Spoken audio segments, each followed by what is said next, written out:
Mayong Pasko, mga higala, ania na pod ang mga maayong balita sa Central Visayas.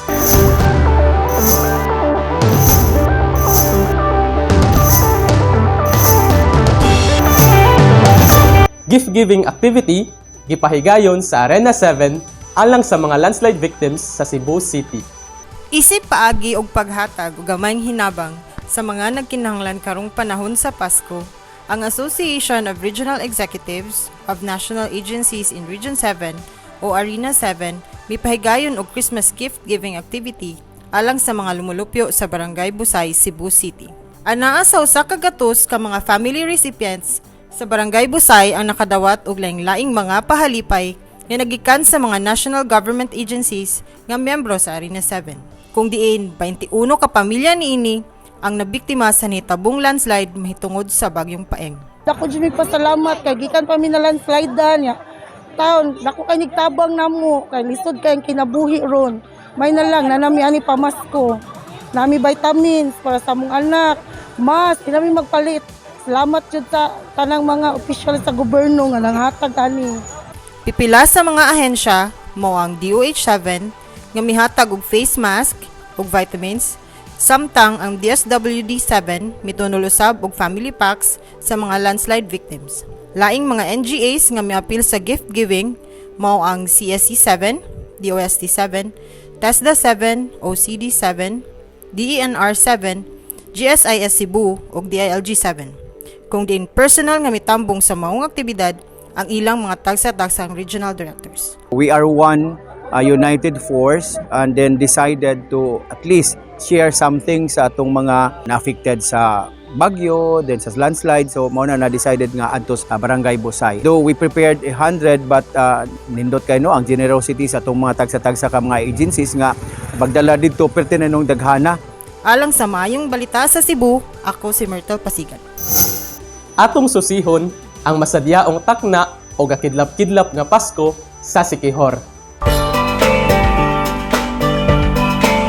Feel na feel kayo ng spirit of Christmas samtang nagkalain-lain mga ahensya sa gobyerno, mga pribadong grupo o individual, nagpabunggahay o nagpaindigay sa ilang creativity, pinaagi sa nagkadaiyang pasundayag mga kalihukan sa usa ka tumong nga maangko ng malipayon, mabulukon ug makauluganong pagsaulog sa Pasko. Niadtong Disyembre 1, gisugdan ang kasadya dito sa hawanan sa Secure Police Provincial Office sa lighting of Christmas tree o contest sa mga parol nga hinimo sa unom ka municipal police stations. Samtang dito sa lungsod sa Maria, gibuksan ang ilang gitawag og first ever longest celebration for the local government unit of Maria kun kasadya sa Pasko 2022, giuluhan sa maanyag nga mayora, Roslyn Asok, diin nga kidlap-kidlap ang mga Christmas trees ug uban pang mga Christmas decors nga gihugpungan sa mga lumulupyo niadtong Disyembre 3. Wala usab magpabintaha ang munisipalidad sa Larena sa ilang pasigarbo sa Pasko 2022, di nagpasundayag sila sa ilang jaw dropping nga kanindot sa dekorasyon. Ang San Juan usab kun Pasko sa Kapilay 2022, abunda sa mga talagsaong Christmas trees nga nabulok sa bangaw ang mga bumbilya. Makadasig usab lang taon ang mga manindot nga dekorasyon sa Enrique Villanueva kon Pasko sa Talingting nga nagpamatuod sa ilang pagkamamugnaon. Wala usab nagpaulahi ang LGU Lazi Christmas Party 2022, diin gibalandra usab nila ang ilang mabuluko mga dekorasyon nga daw aninipot ang kanindot matagsiga sa bumbilya. Ang capital town sa probinsya sa Siquijor, maabtikong gipangandaman usab ang ilang maambong ug makabilib nga dekorasyong pampasko. Siyempre, ang probinsya nga Kapitolyo nagpaambit usab sa ilang makahibulong nga dekorasyon sa Pasko, apilan pa sa mga makadani nga mga rendisyon. Wala usab magpaulahi ang mga old capital dwellers, diin kakahiusa sila nga nihabhab sa mga lamiang handa, giduyugan sa mga klasik nga tukar. Talagsaong kalipay o paghinam-hinam gayod ang dulot sa Pasko. Kinitimaan nga bililon ug angayang sudungon ang matag higayon sa Kapaskuhan kay kini gasa gikan sa kahitasan. Alang sa maayong balita sa Siquijor, ako si Marfel Faith Hammond. 500 ka mga benepisyaryo nakapahimo sa gipahigayon nga interagency services and information caravan sa Lapu-Lapu City. Nagpahigayon og usa ka services and information caravan ang mga nagkadaiyang national government agencies sa pagpangulo sa Department of Social Welfare and Development inubanan sa mga partner NGOs didto sa Hupsdom, Lapu-Lapu City niadtong Disyembre 21. Ang maong interagency caravan gimugna aron hatagan og hinabang ang mga children, families, and indigenous people in street situations sa Cebu. Nagtumong usab kini nga ipaduol ang mga serbisyo sa gobyerno ngadto sa katawhan. Anaa sa 200 ka mga bata ug 300 ka mga family heads ang nahatagan og laing-laing assistance sama sa financial, livelihood ug educational.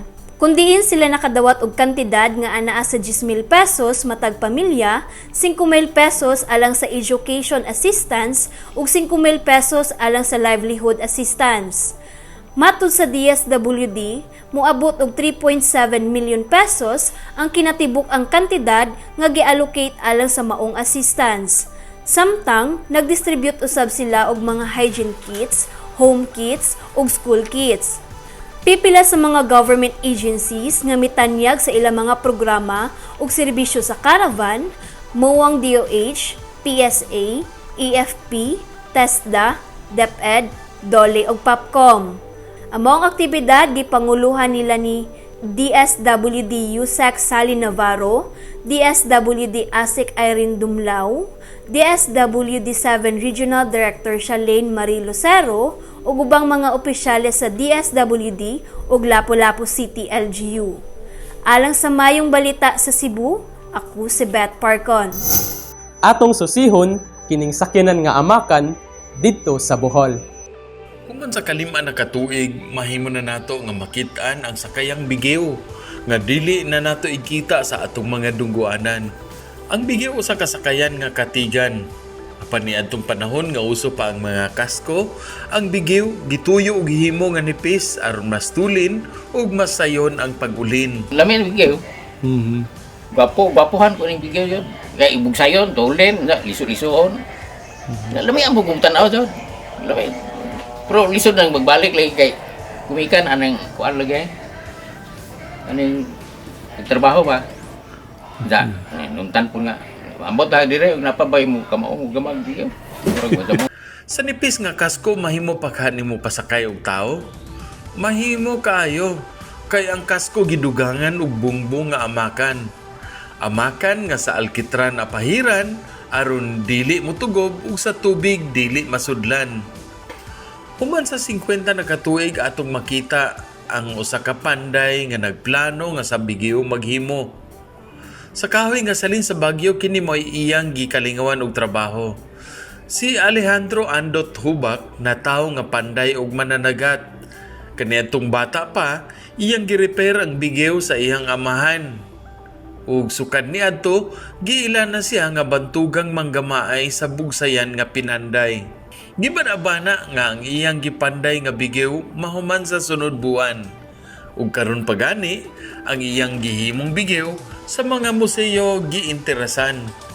Mao nga sa sunod ninyo nga suroy sa mga museo, pangitaa kining sakayan bugsayan nga inyo nagyong makitaan ug dili lang sa mga gitipigan nga larawan. Gikan diri sa Cortes Bohol alang sa Maayong Balita Central Visayas, kini si Ray Anthony Chu, PIA Bohol. Campus Symposium on Anti-Illegal Drug Use gipahigayon sa PIA, DOH ug PIDEA didto sa Negros Oriental. Giawhag sa mga otoridad ang mga kabatan-unan sa Dumaguete City na likayan ang ginadiling drogas alang sa mas maayo nga kaugmaon.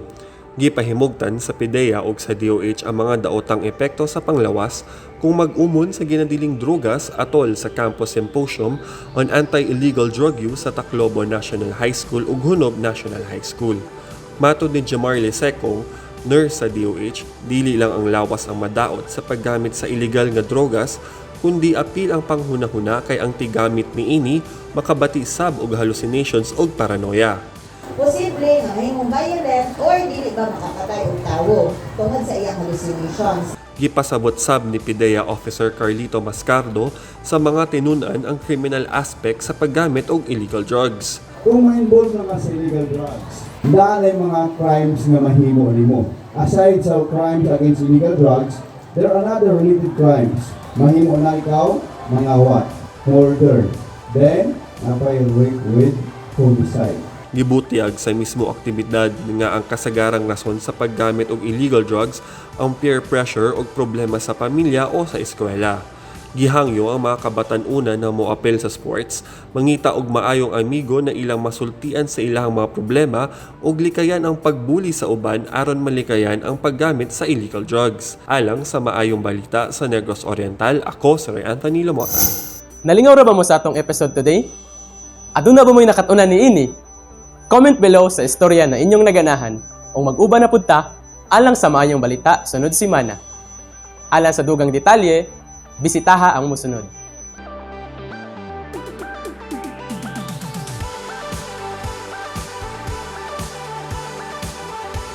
Ako si Rob Cabardo, ugikan na mo diri sa Philippine Information Agency Region 7.